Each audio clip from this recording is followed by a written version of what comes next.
ఉన్నాయి sir, distribution వెంటనే చేసేయాలని విజ్ఞప్తి చేస్తా ఉన్నాను. కమలాపూర్ పట్టణంలో కూడా దాదాపు 350 డబుల్ బెడ్రూమ్లు కట్టి రెడీగా ఉన్నాయి సార్, అది కూడా డిస్ట్రిబ్యూషన్ చేయాలని విజ్ఞప్తి చేస్తా ఉన్నాను సార్. మర్రిపల్లి గూడెంలో 50 ఇండ్లు డబుల్ బెడ్రూమ్లు ఇల్లు కట్టి రెడీగా ఉన్నాయి సార్, అది కూడా డిస్ట్రిబ్యూషన్ చేయాలని విజ్ఞప్తి చేస్తా ఉన్నాను సార్. దాంతోపాటు బూజ్నూర్ గ్రామంలో 50 ఇండ్లు డబుల్ బెడ్రూమ్ ఇల్లు ఆడ కూడా కట్టి రెడీగా ఉన్నాయి సార్, దయచేసి అవి కూడా డిస్ట్రిబ్యూట్ చేయాలని విజ్ఞప్తి చేస్తా ఉన్నాను. జమ్మికుంట పట్టణంలో ధర్మారం గ్రామంలో దాదాపు 200 ఇండ్లు కట్టి రెడీగా ఉన్నాయి సార్, అది కూడా డిస్ట్రిబ్యూషన్ చేయాలని విజ్ఞప్తి చేస్తా ఉన్నాను సార్. ఇంకొకటి జమ్మికుంట పట్టణంలో దాదాపు 300 డబుల్ బెడ్రూమ్ ఇల్లు ఆల్మోస్ట్ 70% కంప్లీట్ అయి ఉన్నాయి సార్, ఇంకో 30% అయితే అవి కూడా రెడీ అయిపోతాయి సార్. దయచేసి కట్టిన ఇండ్లన్నీ కూడా రెడీగా ఉన్నాయి కాబట్టి దయచేసి పట్టాలు మీరు ఇవ్వాలని మీ ద్వారా విజ్ఞప్తి చేస్తా ఉన్నాను. దయచేసి వెంటనే ఇవ్వాలని విజ్ఞప్తి చేస్తూ మరియు ఈ అవకాశం ఇచ్చినందుకు ధన్యవాదాలు. Thank you very much.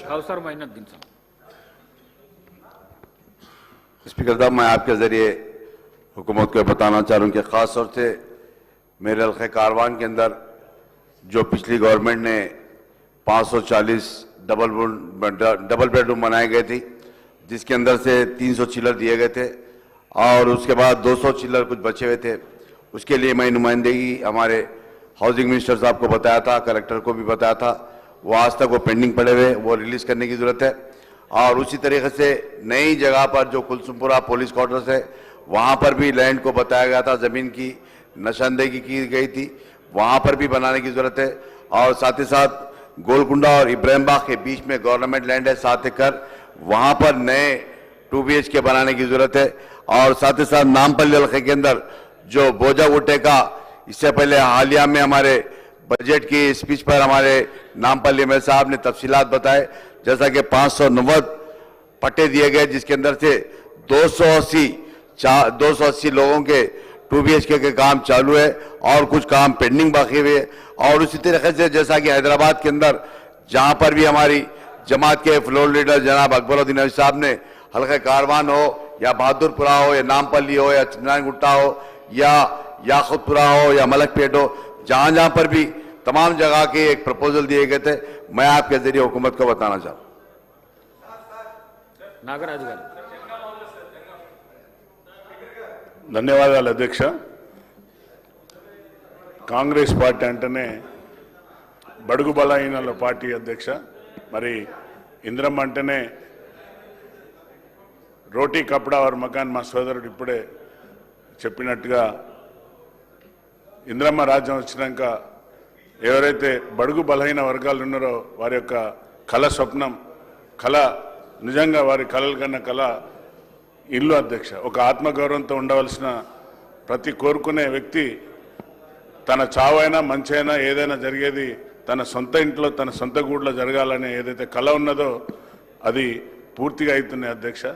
దానికి ముఖ్యంగా మా గౌరవ ముఖ్యమంత్రి గారికి, బట్టన్న గారికి, పొంగులేటి శ్రీనన్నకు మా నియోజకవర్గం నుండి ధన్యవాదాలు తెలుపుతున్న అధ్యక్ష. అలాగే చాలామంది చాలా సంతోషంగా వారు చేసుకునే కార్యక్రమంలో మమ్మల్ని కూడా ఆహ్వానించడం, వారి గృహప్రవేశం చేసేటప్పుడు కూడా వారు స్వయంగా డాక్టర్ బిఆర్ అంబేద్కర్ గారి యొక్క ఫోటో పట్టుకొని గృహప్రవేశం చేయడం చాలా గొప్ప విశేషం అధ్యక్ష.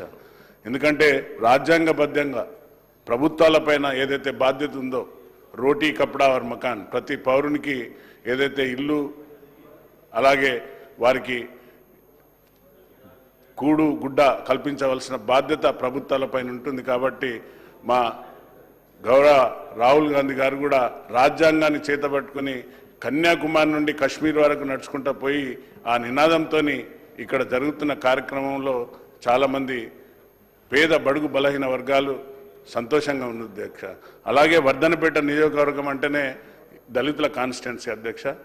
ఎక్కువ మంది చిన్న చిన్న కూలీలు ఇసుక పనులు చేసుకొని బ్రతికేవారు అధ్యక్ష.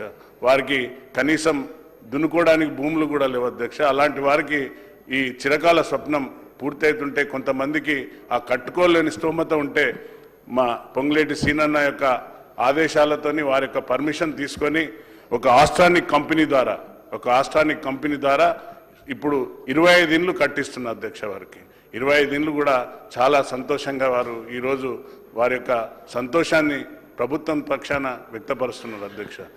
ఇంత మంచి కార్యక్రమంలో మరి మన ముఖ్యమంత్రి గారు కూడా మొన్న ఎక్కడైతే సమ్మక్క సారక్క జాతరకు వచ్చినప్పుడు అందరం ఎమ్మెల్యేలో మళ్ళీ రిక్వెస్ట్ చేస్తే ఆ బాధ్యత మళ్ళీ పొంగులేటి సీనన్నకు అప్పచెప్పిండు. తప్పనిసరిగా మళ్ళీ 3,500 కంటే ఎక్కువ ఎస్సీ ఎస్టీ కాన్స్టిట్యున్సీలో ఎక్కువ ఇస్తామని అన్నగారికి చెప్పడం జరిగింది అధ్యక్ష.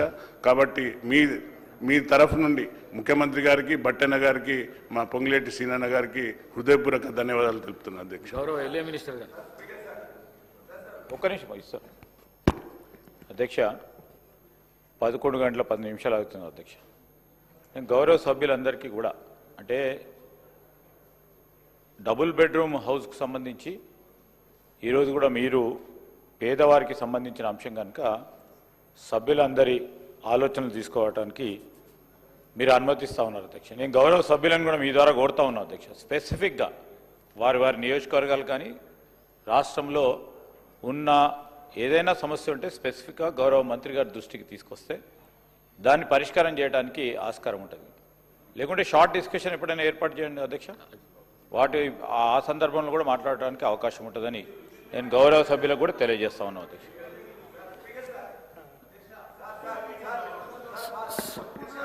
స్వర్గీయ రాజశేఖర్ రెడ్డి గారు ఉన్నప్పుడు వారి పరిపాలనలో ఎట్లయితే ఇందిరమ్మ ఇండ్లు తీసుకున్న పేద ప్రజలందరూ సంతోషం వ్యక్తం చేసినారో అదేవిధంగా ఇప్పుడున్న రాష్ట్ర ప్రభుత్వం మీద మరి గౌరవ ముఖ్యమంత్రి కానీ లేకుంటే క్యాబినెట్ మంత్రులు కానీ రాష్ట్ర ప్రభుత్వం మీద నిరుపేదలు ఇందిరమ్మ ఇండ్లు అందుతున్న నిరుపేదలందరూ హర్షాన్ని వ్యక్తం చేస్తున్నారు.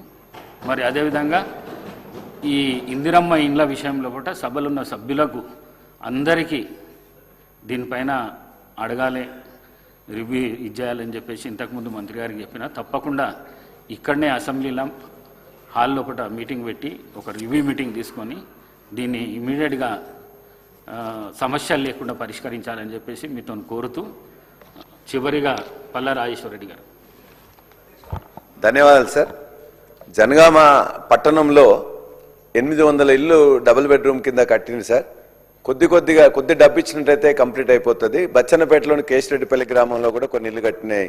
మంత్రి గారికి వరంగల్ రివ్యూలో నేను రిక్వెస్ట్ చేసిన వారు కూడా ఆనాడు కలెక్టర్కి చెప్పిండ్రు. ఎలక్షన్ల ముందు ఖచ్చితంగా చేస్తామని చెప్పేసి ఒక ప్రాసెస్ మొదలు పెట్టిండ్రు. ఈ లోపల కలెక్టర్ గారు చేంజ్ అయిపోయేసరికి మళ్ళీ ప్రాసెస్ అంతా వెనుకబడ్డది. కాబట్టి మంత్రి గారికి నేను దయతో విజ్ఞప్తి, ఖచ్చితంగా ఎవరైతే మీరు ఆల్రెడీ అప్లై చేసుకున్నారో కొంతమంది పోయి ఉంటున్నారు కూడా వితౌట్ పర్మిషన్, వితౌట్ అలాట్మెంట్. కొన్ని ఏమో పైన స్లాబ్స్ పడి కొద్దిగంతా కంప్లీట్ కావాల్సిన దశలో ఉన్నాయి. జనగామ లాంటి ముఖ్య పట్టణంలో కట్టిన వాటిని మనం వేస్ట్ చేయడం అనేది కరెక్ట్ కాదనే ఉద్దేశంతోనే మంత్రి గారు ఒప్పుకున్నారు. దాన్ని మరొక్కసారి మీరు పరిశీలి చేసి ఇప్పించవలసిందిగా నేను కోరుతున్నా. రెండవది డబుల్ బెడ్రూమ్ ఇందిరమ్మ ఇళ్ళకి సంబంధించి సమస్య మీరు అలకేట్ చేసి మీరు లెటర్ ఇచ్చిన తర్వాత వాళ్ళు మొదలు పెట్టుకున్న తర్వాత ఇది L1లో లేదు కాబట్టి వీళ్ళకు ఆల్రెడీ వాళ్ళు ఉండే కిరాయి ఇంట్లో వాళ్ళు పక్కా భవనంలో ఉందని చెప్పే ఉద్దేశంతో వాళ్ళని ఆపడం కానీ, వాళ్ళకి ఎప్పుడో కారు ఉంటే వారు కారు అంటే వాళ్ళు ఏదన్నా డ్రైవర్గా ఉండి అది తీసుకున్నట్లయితే వాళ్ళకి ఆ విధంగా వెహికల్ ఉంది కాబట్టి ఉద్దేశం ఉన్న దాన్ని కూడా ఆపేస్తున్నారు. L3లో ఉన్నది L1లో లేదు అని చెప్పేసి.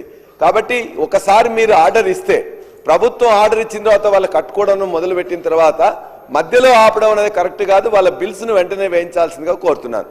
మూడోది 3,500 ఇల్లు మీరు శాంక్షన్ చేస్తూ ప్రతి కాన్స్టిట్యున్సీకి 4.5 లక్షలు ఇస్తామని చెప్పారు.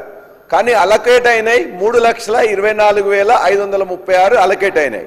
అందులో మీరు కన్స్ట్రక్షన్ స్టార్ట్ చేసినాయి 2,62,449. మరి బడ్జెట్లో మీరు ఇప్పటిదాకా పేమెంట్ చేసింది 5,000 కోట్ల రూపాయలు పేమెంట్ చేశారు, ఫస్ట్ విడతగా చేశారు. దీనికి సంబంధించినవి 12,500 కోట్ల రూపాయలు కావాల్సి వస్తుంది. మరి బట్టి గారు బడ్జెట్లో పెట్టింది ఈ సంవత్సరానికి, వచ్చే సంవత్సరం 12 నెలలకు కూడా పెట్టింది ఇందిరమ్మ ఇళ్ల కోసం 5,000 కోట్లు మాత్రమే. అంటే ఇప్పుడు మీరు శాంక్షన్ చేసి నిర్మాణంలో ఉండే 2,62,449 సంబంధించిన డబ్బులు కూడా వచ్చే బడ్జెట్లో కూడా పెట్టలే. కాబట్టి మరి వీళ్ళకి ఎట్లా పేమెంట్ చేస్తారు? చివరి ప్రశ్న ఏంటంటే మరి ఇవే కాకుండా వచ్చే సంవత్సరం కూడా మరి 3,500 ఇస్తామని మినిస్టర్ గారు చెప్పారు. పొంగులేటి శ్రీనివాసరెడ్డి గారు చెప్పినప్పుడు వచ్చే సంవత్సరం కూడా 3,500 చొప్పున ఇస్తాం, ఈ 3,500 అలాగూ ఆ 3,500 అలాగన్నారు. మరి ఈ 3,500కే 3,000 కోట్లు తక్కువైతున్నాయి. మరి వచ్చే 3,500 రూపాయలు 3,500 ఇల్లు ఇస్తారా ఇవ్వరా? ఇస్తే